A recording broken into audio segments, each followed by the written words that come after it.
పరిశుద్ధ గ్రంథం ఛానల్ వీక్షిస్తున్న ప్రతి ఒక్కరికి దేవుని పేరిట వందనాలు తెలియజేసుకుంటున్నాం. ప్రేమ, సంతోషము, సమాధానం సదా మీకు తోడేంటి నడిపించిన గాక. నిన్నటి దినాన్న నెహెమ్యా గ్రంథము 2వ అధ్యాయం చదువుకున్నాం. ఈరోజు నెహెమ్యా గ్రంథము 3వ అధ్యాయం చదువుకున్నాం.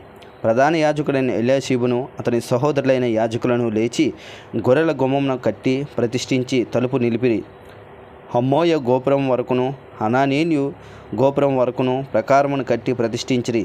అతని ఆనుకొని ఎరుకో పట్టణపు వారు కట్టిరి. వారిని ఆనుకొని ఇమ్రి కుమారుడైన జక్కూరు కట్టెను.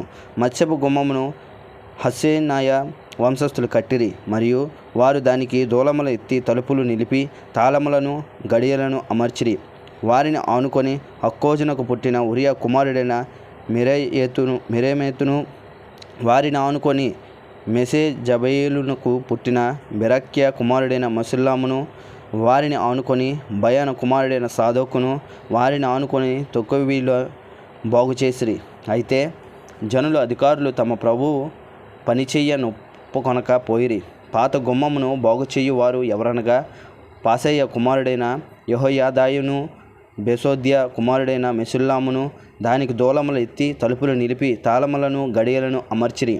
వారిని ఆనుకొని గిబియోనీయులను, మిస్పావారును, గిబియోనీయుడైన మెలాట్యాయును, మెరోనోతీయుడైన యదోనును ఏటి యువతలనున్న అధికారి న్యాయపీఠముంచబడు స్థలం వరకు బాగు చేసిరి.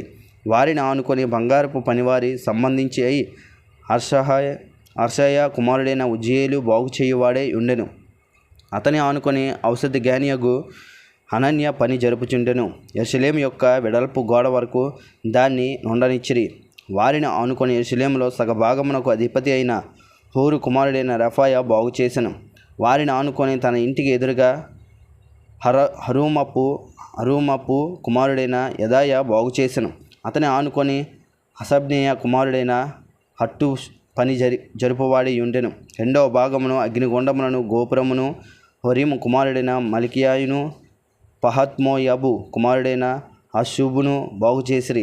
వారిని ఆనుకొని యెరూషలేములో సగమునకు అధిపతి అయిన హొలోయేసు కుమారుడైన షల్లూమును అతని కుమార్తెలను బాగు చేసిరి. లోయ ద్వారమును హనోనును జనోహ కాపురస్తులను బాగు చేసిరి. కట్టిన తరువాత దానికి తలుపులను తాళములను గడియలను అమర్చిరి. ఇదియుగాక పెంట ద్వారము గుండా గోడ 1000 మూరలు దనుక వారి కట్టిరి. బేత్ హక్కెరము ప్రదేశమును అధిపతి అయిన రెకాబు కుమారుడైన మల్కియా పెంట గుమ్మమును బాగు చేసెను. అతడు దాన్ని కట్టిన తర్వాత దానికి తలుపులు నిలిపి తాళములను గడియలను అమర్చెను. అట్టు వెనుక మిస్పా ప్రదేశమును అధిపతి అయిన కొల్వాజే కుమారుడైన షల్లూము దార యొక్క గుమ్మమును బాగు చేసి కట్టిన తర్వాత దానికి తలుపులు నిలిపి తాళములను గడియలను అమర్చెను. ఇదిగాక దావీదు పట్టణము నుండి క్రిందకు పోవు మెట్ల వరకు రాజు తోట యొద్దనున్న షిలోయము మడుగు యొక్క గోడను అతడు కట్టెను. అతని ఆనుకొని బెత్షూరులో సగము భాగమునకు అధిపతియు అజ్బూకు కుమారుడైన నెహెమ్యా బాగు చేసెను. అతడు దావీదు సమాధులకు ఎదురుగానున్న స్థలం వరకును కట్టబడిన కోనేటి వరకును పరాక్రమశాలుల ఇండ్ల స్థలం వరకును కట్టెను.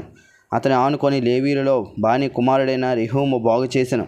అతని ఆనుకొని తన భాగంలో కెయీల యొక్క సగం భాగమునకు అధిపతి అయిన హషబ్యా బాగు చేయువాడాయను. అతని ఆనుకొని వారి సహోదరులైన హెనాదాదు కుమారుడైన భవ్య బాగు చేసెను. అతడు కెయీలలో సగ భాగమునకు అధిపతిగా ఉండెను. అతని ఆనుకొని మిస్పాకు అధిపతియు యెష్వా కుమారుడైన ఎజేరు ఆయుధములను కొట్టు మార్గమును ఎదురుగానున్న గోడ మలుపు ప్రక్కను మరి ఒక భాగమును బాగు చేసెను. అతని ఆనుకొని ఆ గోడ మలుపు నుండి ప్రధాన యాజకుడైన ఎలీషీబు ఇంటి ద్వారం వరకు ఉన్న మరి ఒక భాగమును జబ్బుయ కుమారుడైన బారూకు ఆసక్తితో బాగు చేసెను. అతని ఆనుకొని ఎలీషీబు ఇంటి ద్వారము నుండి ఆ ఇంటి కొన వరకు హక్కూజునకు పుట్టిన ఉరియా కుమారుడైన మెరేయెతు బాగు చేసెను. అతని ఆనుకొని యొర్దాను మైదానంలో నివాసులైన యాజకులు బాగు చేయువారైరి. వారిని ఆనుకొని తమ ఇంటికి ఎదురుగా బెన్యామీను, హస్సుబు అను వారు బాగు చేసిరి. వారిని ఆనుకొని తన ఇంటి యొద్ద అనన్యాకు పుట్టిన మాయస్సేయ కుమారుడైన అజర్యా బాగు చేసెను. అతని ఆనుకొని అజర్యా ఇల్లు మొదలుకొని గోడ మలుపు మూల వరకును హెనాదాదు కుమారుడైన బిన్నూయి మరి ఒక భాగమును బాగు చేసెను.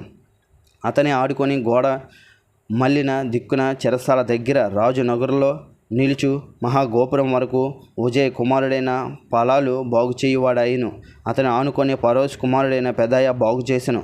ఓపేలులోనున్న నెతనీయులను తూర్పు వైపు నీటి గుమ్మము ప్రక్కను దానికి సంబంధించిన గోపురము దగ్గరను బాగు చేసిరి. వారిని ఆనుకొని ఓపేలు గోడ వరకు గొప్ప గోపురం వరకును ఎదురుగానున్న మరి ఒక భాగమును తెకోవీలు బాగు చేసిరి. గుర్రపు గుమ్మమునకు పైగా యాజకులందరూ తమ ఇండ్లకు ఎదురుగా బాగు చేసిరి. వారిని ఆనుకొని తన ఇంటికి ఎదురుగా ఇమ్మేరు కుమారుడైన సాదోకు బాగు చేసెను. అతని ఆనుకొని తూర్పు ద్వారమున కాయు శెకన్య కుమారుడైన శమాయ బాగు చేసెను. అతని ఆనుకొని షెలెమ్య కుమారుడైన హనన్యాయును, జలాపు 6వ కుమారుడైన హనానును మరి ఒక భాగమును బాగు చేయువారైరి.